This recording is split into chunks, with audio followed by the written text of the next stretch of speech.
4월 21일 금요일 에바더 교회 오늘의 연합 말씀 함께 나누겠습니다.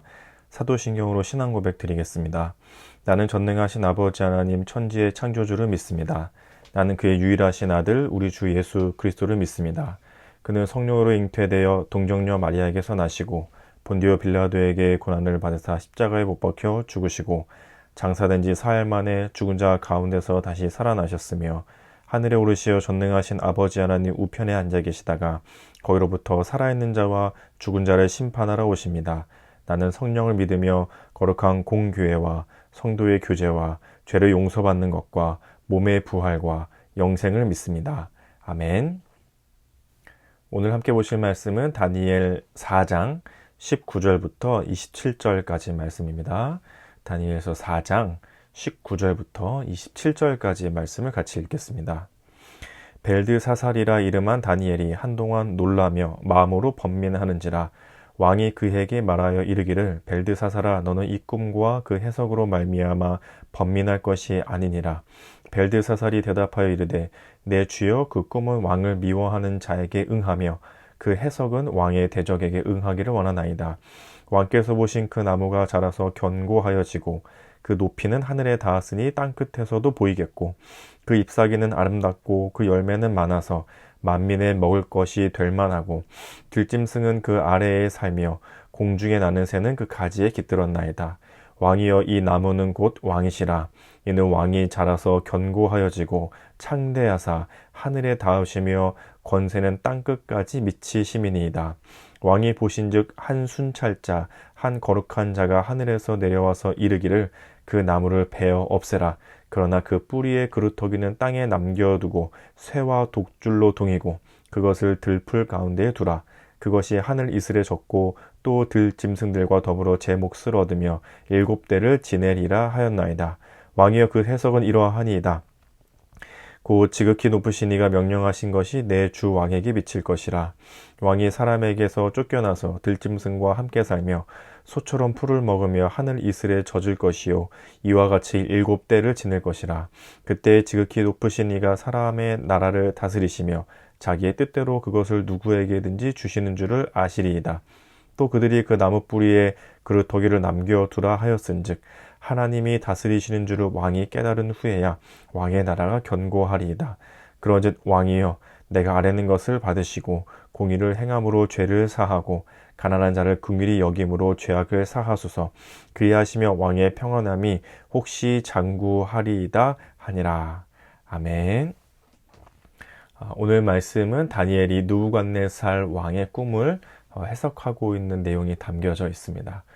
느부갓네살 왕이 꿈을 꾸었는데 나무가 크게 자라서 새들도 있고 동물들도 와서 지내는데 한 순찰자가 와서 그 나무를 다 베어버리라. 나무가 완전히 다 꺾어버리고 새들도 동물들도 다 이제 도망쳐버리고 그루터기만 남아있는 그런 이야기의 내용들을 느부갓네살 왕이 꿈을 꾸게 되었죠. 이제 각 술사들 이러저러한 사람들을 다 불러서 꿈을 해석해 보라 하는데 다 해석하지 못합니다. 그리고 이제 다니엘을 불러서 그 꿈을 해석해 보라 라고 했는데 다니엘이 해석하기 시작하는 내용이 오늘 본문 안에 들어있죠. 근데 본문 안에 19절을 시작하는 내용을 보니까 벨드사살이라 이름한 다니엘이 한동안 놀라며 마음으로 번민했다. 꿈을 해석해서 얘기해 줘야 되는데 다니엘이 고민이 많았습니다. 왜냐하면 그 꿈의 내용은 느부갓네살 왕이 완전 다 망해버릴 거다. 이런 내용을 가지고 있는 꿈이었기 때문에 다니엘이 이 해석을 차마 얘기하기 전에 많은 고민을 하고 있었죠. 아마 다른 술사들, 꿈을 해석하는 점쟁이들도 아마 알 수 있었을 것 같은데 그 꿈의 내용에 대해서 어렴풋이 짐작했을 것 같기도 한데 왕 앞에서 당신이 이제 망할 겁니다. 죽을 겁니다. 이런 얘기를 하는 것이 어렵잖아요. 당신의 왕조는 이제 멸망될 것입니다. 그래서 아마 말하지 못했던 것 같고 다니엘도 그와 같은 마음에 말하지 못하고 있는 중에 용기를 내어 느부갓네살 왕에게 해석을 해주게 되죠. 그 내용이 이제 오늘 본문 안에 들어 있습니다. 22절에 보니까 왕이여 이 나무는 곧 왕이시라. 크게 자라고 번성하고 높게 자라는 이 나무는 왕 당신 바로 느부갓네살 당신이십니다.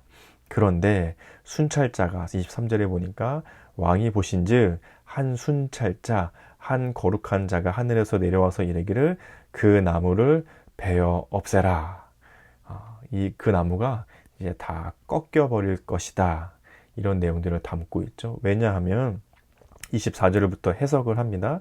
해석은 이러한데 곧 지극히 높으신 하나님께서 이렇게 일어날 것이라고 명령하신 건데, 그게 뭐냐면 25절에 왕이 사람에게서 쫓겨나서 들짐승과 함께 살며 소처럼 풀을 먹으며 이렇게 저렇게 살게 될 것이다. 아주 이제 처참하게 당신의 왕조가 멸망하게 될 것인데, 뒷부분 보니까 그때에 지극히 높으신 이가 사람의 나라를 다스리시며 자기의 뜻대로 그것을 누구에게든지 주시는 줄을 알게 될 것입니다. 무슨 뜻이냐면 느부갓네살 왕이 지금은 자기가 최고인 것처럼 높이 솟은 나무인 것처럼 있지만, 하나님께서 그 나무를 꺾으시면 그때에서야 나보다, 느부갓네살 왕보다 더 높으신 분이 계셨구나.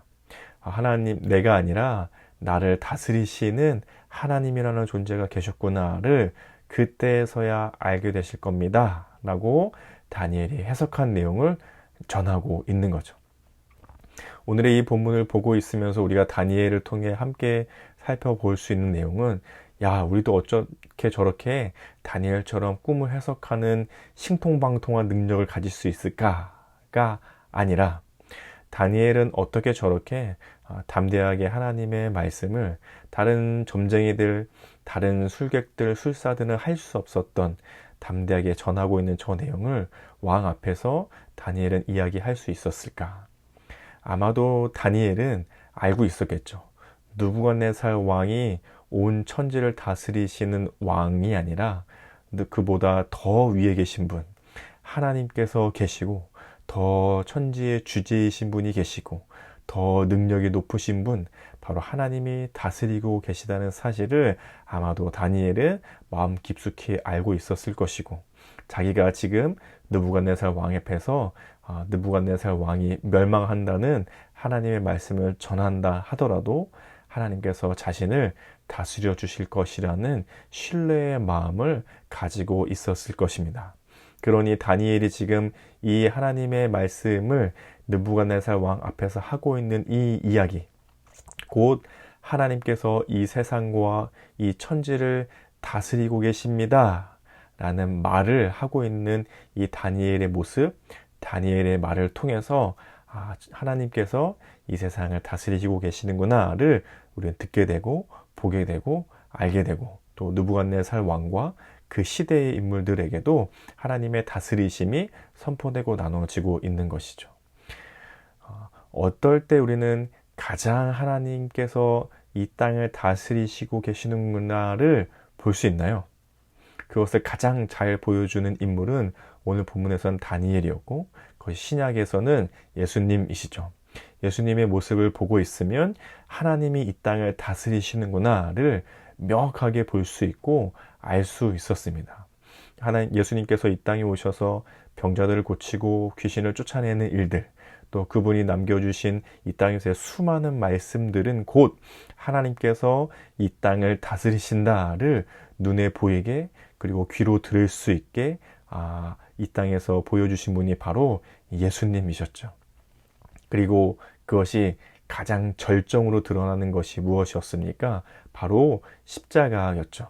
그러니 십자가를 보고 있으면 처참하게 죽은 죄인의 모습이 보여질 뿐만이 아니라 하나님께서 여전히 이 땅을 사랑하시고 다스리고 계시는구나를 볼 수 있는 곳이 바로 십자가였죠. 십자가에서 죽는다는 것은 죄인이어서 죽은 것이 아니라 모든 사람의 죄를 짊어지고 십자가에서 죽으시는 그 장면은 하나님만이 하실 수 있는 일이셨거든요. 내가 그냥 십자가 달려 죽으면 누구의 죄든 용서할 수 있겠지, 아무나 할 수 있는 것이 아니라 아무도 할 수 없는 일이었지만 하나님만이 하실 수 있는 것, 신으로서 하나님으로서 이 땅에 오셨고 인간과 똑같은 몸으로 이 땅에 오셔서 모든 사람의 죄를 짊어지고 하나님과 십자가에서 하나님과 단절되며 모든 고난과 고통, 죄를 짊어지고 거기서 죽어주신 모습은 하나님만이 보여주실 수 있는, 예수님만이 보여주실 수 있는 모습이었습니다. 십자가를 보면 하나님이 이 땅을 다스리시는구나, 하나님께서 이 땅을 통치하시는구나를 명확하게, 아주 확실하게, 그리고 아주 가장 극치로 볼 수 있는 것이 바로 십자가였습니다. 하나님께서 이 땅을 다스리시는구나를 알고 있는 사람들은 십자가처럼 가장 낮아지는 자리에 서게 됩니다. 왜냐하면 하나님이 다스리신다는 사실을 굳게 믿고 신뢰할 수 있기 때문이죠. 다니엘도 마찬가지로 다른 사람들은 자신의 명예를 챙기고 자신의 안위를 걱정해야 하고 느부갓네살 왕이 왕 앞에 잘 보여야 하기 때문에 함부로 하나님께서 주신 그 꿈을 해석해서 말하지 못했습니다. 하지만 다니엘은 말할 수 있었습니다. 왜냐하면 하나님께서 다스리신다는 신뢰와 확신의 마음이 있었기 때문이죠.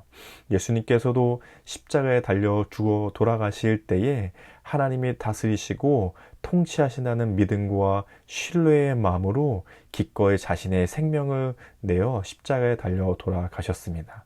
가장 낮은 자리에 처하게 되셨죠.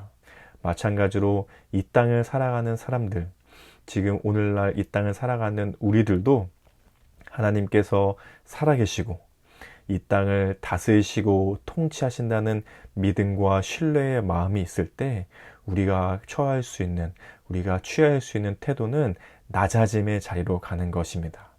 왜냐하면 하나님께서 다스리시고 통치하고 계시기에 내 삶의 다른 것들, 눈에 보여지는 권력과 힘이 내 삶을 지탱해 주는 것이 아니라 하나님께서 다스리시고 인도하고 계시다는 신뢰의 마음이 있기 때문에 어느 낮은 자리에 처하더라도 하나님의 다스리심을 신뢰하고 믿는 마음으로 살아가게 되는 거죠.